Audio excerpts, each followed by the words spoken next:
ধন্যবাদ আপনার সকলকে। বাংলাদেশের প্রত্যন্ত অঞ্চল থেকে যারা আমার এই ভিডিওটা দেখবেন এবং শেয়ার করবেন, প্রত্যেককে আমি ব্যক্তিগত পক্ষ থেকে ধন্যবাদ দিচ্ছি। আজকে আমরা পত্রপত্রিকা খুললেই দেখতে পাচ্ছি আইন শৃঙ্খলার অবনতি ঘটছে এবং বাংলাদেশে নারী সমাজরা বিভিন্ন অঞ্চলে একাধিকবার ধর্ষিত হচ্ছে। আমরা কিছুদিন আগে ফেসবুক মিডিয়ায় দেখলাম, ইন্টারনেটে কুমিল্লার একটি হিন্দু মেয়েকে ধর্ষণ করে নেকেট অবস্থা তাকে ভিডিও করে ইন্টারনেটে ছেড়েছেন। আমরা বরগুনাতে দেখতে পেলাম, তাও ধর্ষণ হয়েছে। একাধিক মেয়েরা বাংলাদেশের বিভিন্ন অঞ্চলে ধর্ষিত হচ্ছে। আজকের বাংলাদেশের স্বরাষ্ট্র উপদেষ্টা কমপ্লিটলি আইন শৃঙ্খলা নিয়ন্ত্রণ করতে ব্যর্থ হচ্ছেন। আজকে বাংলাদেশের প্রেক্ষাপটে যে নারীরা অসহায় হয়ে পড়েছেন এবং নারী সমাজটা যেভাবে ধর্ষিত হচ্ছেন, তাতে বাংলাদেশের নারী সমাজের সিকিউরিটি কোথায়?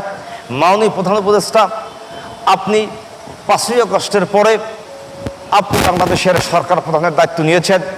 আপনার শাসনামলে বাংলাদেশের গণমানুষরা ভেবেছিলেন হয়তোবা গণমানুষরা জানমালের নিরাপত্তা পাবেন এবং গণমানুষরা তাদের সিকিউরিটি পাবেন, কিন্তু আজকের এই প্রেক্ষাপট পর্যালোচনা করলে আমরা দেখতে পাচ্ছি এই বাংলাদেশে কোনো মানুষের জানমালের নিরাপত্তা নেই।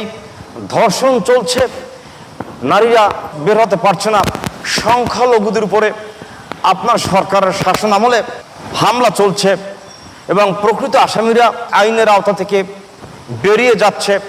আজকে যারা অপরাধ করছেন, মিডিয়া আসছেন, অন্য কোনো রাজনৈতিক সংগঠনের ছত্রছায়ায় অপরাধ হচ্ছে, বিভিন্নভাবে কথা আসছেন, এতে প্রকৃত আসামিরা কিন্তু মুক্তি পেয়ে যাচ্ছেন।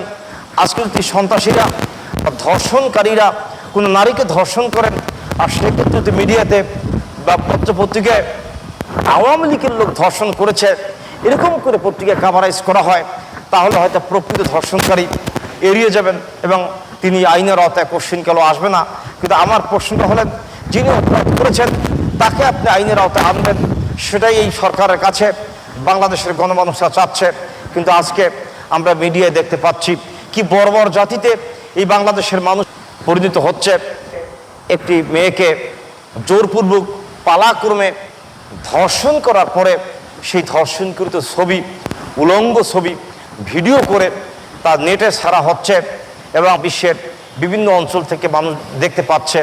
সেক্ষেত্রে বাংলাদেশের সামাজিক অবস্থান, বাংলাদেশের মানুষের অবস্থান কোথায় দাঁড়ায় এবং যে সমস্ত ছেলেমেয়েরা স্কুল কলেজে পড়ছেন, সেই ছোট ছোট ভাই বোনেরা যারা এই ধর্ষণকারীর ছবি ভিডিওতে দেখতেছেন, তাদের অবস্থানটা কোথায় দাঁড়ায়? জাতি কোন স্টেজে গিয়েছেন, সেই স্টেজকে কাভারেজ করার জন্য মাননীয় প্রধান উপদেষ্টা আপনি কতটুকু সচেতন রয়েছেন? প্রতিটা স্টেজে আমরা দেখতে পাচ্ছি যে সন্ত্রাসীদেরকে দমন করার জন্য বা ধর্ষণকারীদের দমন করার জন্য স্টেট কিছু সিরিয়াসলি পদক্ষেপ নেয়, অনেক সময় ক্রস ফায়ার দেয় বা রাষ্ট্র তাদেরকে হাঙ্ট দেয়। কিন্তু আপনার সরকার কি ব্যবস্থা নিয়েছেন? এই 5ই আগস্টের আওয়ামী লীগ সরকার পতনের পরে আপনি আপনার সরকারের উপদেষ্টারা যে সমস্ত বক্তব্য মিডিয়ায় দিয়েছেন যে এই বাংলাদেশের আইন শৃঙ্খলা আপনারা রক্ষা করবেন এবং বাংলাদেশের গণমানুষের জনগণের নিরাপত্তা দেবেন, কিন্তু আজকের এই প্রেক্ষাপটে আমরা দেখতে পাচ্ছি আপনার সরকারের আমলে ধর্ষণ চলছে। ধর্ষিত নারীর ধর্ষিত অবস্থানকে ভিডিও করে ইন্টারনেটে ছাড়ছেন এবং একাধিক ধর্ষণ হচ্ছে। ধর্ষণ করার পরে যাতে তার বিরুদ্ধে কোনো মামলা না হয়, এ কারণে যিনি ধর্ষিত হচ্ছেন সেই নারীর পিতাক্রম হত্যা করা হয়েছে। এভাবে একাধিক ধর্ষণ আপনার সরকারের আমলে হচ্ছে। আপনি মাননীয় প্রধান উপদেষ্টা শাসন কার্য প্রয়োগ করে আইন শৃঙ্খলা রক্ষা করবেন, আপনি কমপ্লিটলি ফেল করেছেন। মূলত বাংলাদেশের শাসন ভার আপনার মতো ব্যক্তি পরিচালনা করা সম্ভব নয়। আপনার পক্ষে বিদেশি এনজিও কর্মকর্তা হওয়া যায় বা বিদেশে গিয়ে অন্য কোনো ব্যবস্থা করা যায় বা কোনো আর্থিক উন্নয়নের জন্য কোনো দেশে আপনি কাজ করতে সক্ষম।